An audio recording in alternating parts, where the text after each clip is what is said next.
It's just been announced that SalesForce might acquire Slack.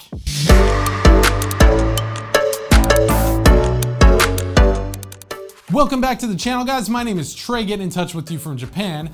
We have just split our channel up. We now have this channel as the stocks and investing channel, and the new channel, link up here, will be all the entrepreneurship and growth, how we took our business from $200 to $1 million, and all those different kinds of things. Also, the YouTube channel growth report cards and stuff will be on there as well. So if you're interested in those videos, please click up here and become a subscriber on that channel as well. That'll help us focus better and be more intentional about, more stock related news, more stock related analysis as well. So getting in today's video, in the last couple of months, I've done a couple of videos on both SalesForce and Slack. Both SalesForce and Slack both offer their own very powerful and very influential suites of services that actually are pretty complementary, especially if you look at the likes of competition like Microsoft. So it was just announced that Salesforce is in talks to buy Slack coming up here, and it could be announced as early as next week. Salesforce, if you're unfamiliar with them, basically invented the whole SaaS,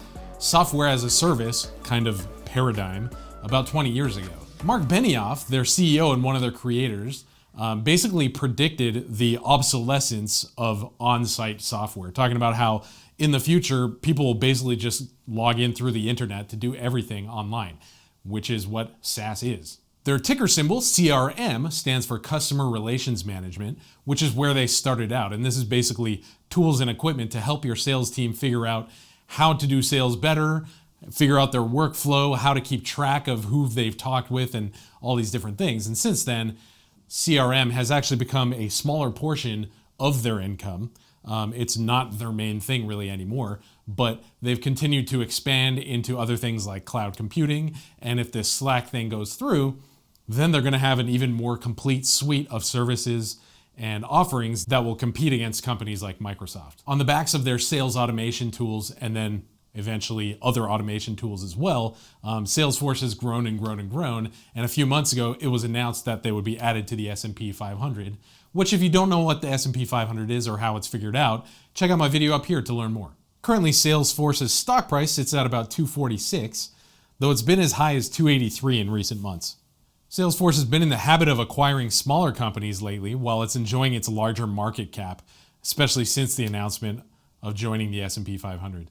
A couple of years ago in 2018, they picked up a cloud application connector called MuleSoft for $6.5 billion, which was their biggest acquisition ever up till that point. But then the next year in 2019, they made an even bigger acquisition for $15.3 billion for a data visualization company called Tableau. Salesforce's market cap currently sits at about $224 billion, which is about 10 times bigger than Slack's market cap after, the big jump after the announcement. Slack, on the other hand, is a much smaller and more niche company offering tools that help teams to coordinate much better. I've done a video on Slack recently as well. Check that out if you have a few minutes. But basically, Slack is kind of like a chat tool where you and your whole team can set up different rooms for different projects and talk and coordinate. A couple of the really cool features of Slack is that you can connect with things like Dropbox, for example. If your team's on Dropbox and Slack, you can put in a 10 gig file into this chat, and it's really easy for other people to access it. You don't have to be like, hey, go to this file in this folder and blah, blah, blah to explain where to go. Another neat feature is inline responses. So if we're like chat A, B, C, D, if I come into the chat later and I'm like, oh, I need to respond to this one, I can reply under that one, and then chat B, I can reply under that one. And so you end up having different conversations in the same conversation, but it's all visualized in a way that just makes teamwork really, really easy. Inline responses is also starting to overflow into things like Apple iMessages and things like that too. So that's going to become a feature that's more and more common in the coming years.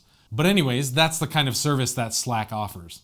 For our team here in Japan, we love Slack. We love using it. We use it, and it's become a very necessary backbone part of the way we operate every single day. Slack has also mentioned that they have 12 million daily active users, which is really good to see. So after this announcement was made, it hasn't been confirmed yet that the sale is going through, but after the announcement that they might buy them was announced, Slack stock jumped 38%, I think, from $30 to $40-ish.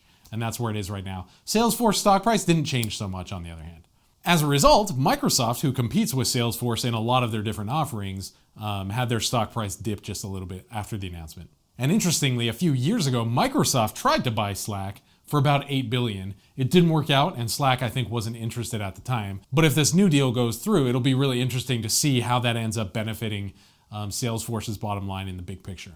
So as Salesforce grows and becomes kind of like a Silicon Valley giant, picking up little smaller companies that complement its main services, I think it's going to be really interesting to see how the stock price goes. Obviously, when companies join the S&P 500, and Tesla was just announced the same thing too, the stock price jumps a lot because there are all these funds that automatically, like the fund rule is like, we just buy the S&P 500 every month automatically, no matter the price, no matter who is in it.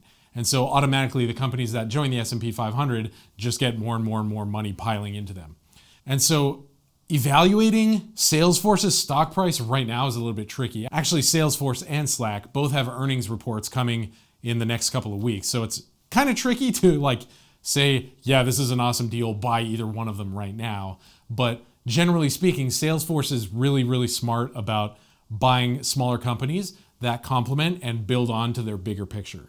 And so if you're thinking about becoming an owner of Salesforce by buying their stocks and thinking about it kind of in the long term, what you're going to see, I think, is that if Slack comes in and there's all these people who just really, really love Slack, small businesses and increasingly large businesses as well, we haven't seen insane cash growth, cash flows or anything like that quite yet from Slack. And so, just acquiring them isn't going to have some huge amount of dollar revenue growth on the bottom line, so to speak, for Salesforce immediately.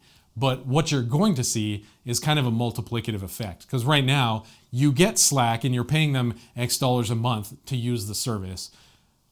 And that's all Slack gets from you. But next, if they end up going into Salesforce, it's kind of like Salesforce can now approach you and say, hey, we see that you're a growing team and we see that you want to be growing in sales. You want to be getting better at automating different processes. We have all of these things and we can help you do those better.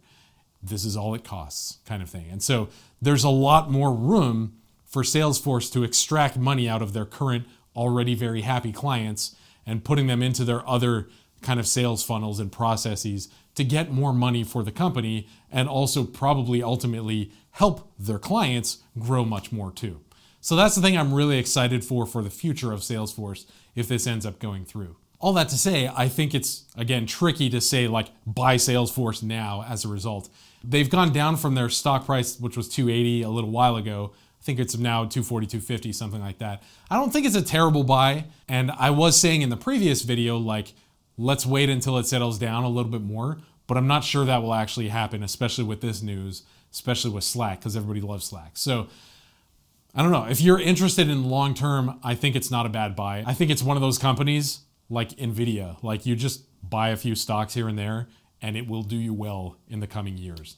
It's not one of those ones where you're going to buy it. It's not like a Nordstrom or something like that where you buy it and then 2 weeks later it's up like 60% or something. So don't expect that from Salesforce. As for buying Slack stock, same thing. It's like you don't really know exactly where it's going to go and the price volatility is going to go crazy. If you want to take a risk or you want to do some options or something like that, you can.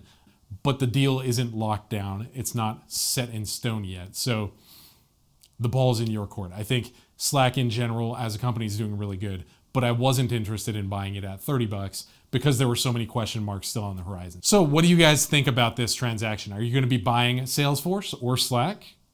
What do you think? Looking forward to hearing your comments down below in the comments section. Have a great week. I love you guys and talk to you soon.